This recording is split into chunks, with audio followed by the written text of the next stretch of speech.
Mesdames, Mesdemoiselles, Messieurs, bonjour. Nous sommes le mercredi 20 novembre 2013. Wall Street a terminé la séance de trading dans le rouge en raison de prévisions décevantes chez Campbell Soup & Best.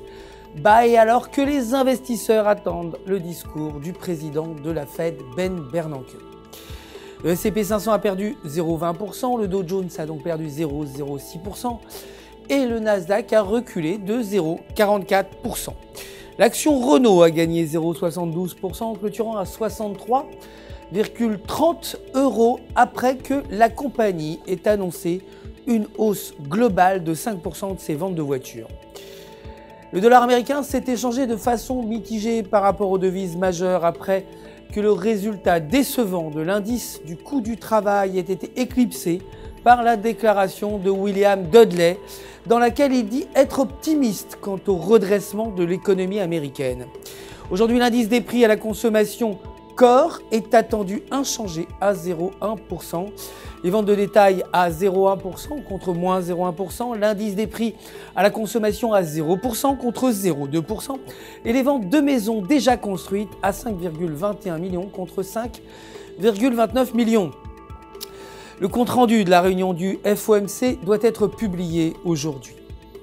L'or est resté quasi inchangé, clôturant à 1274 $ l'once. Le pétrole brut, quant à lui, a progressé de 0,37%, terminant à 93,97 $ le baril. L'euro, pour sa part, s'est renforcé par rapport au dollar américain, l'économique sentiment allemand s'étant établi comme prévu à 54,6. La paire a croisé au-dessus de la résistance à 1,3530.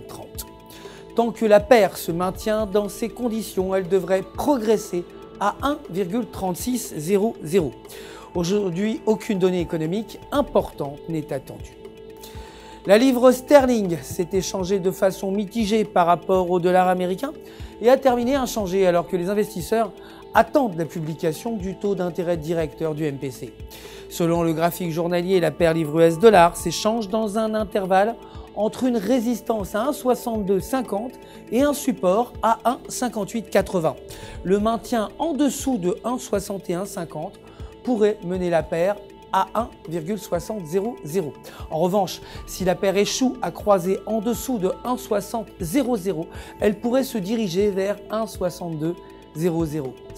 C'est la fin du flash, mais restez avec nous sur www.ufxmarkets.com/fr pour tous vos besoins de trading. Votre conseiller personnel répondra bien sûr à toutes vos questions.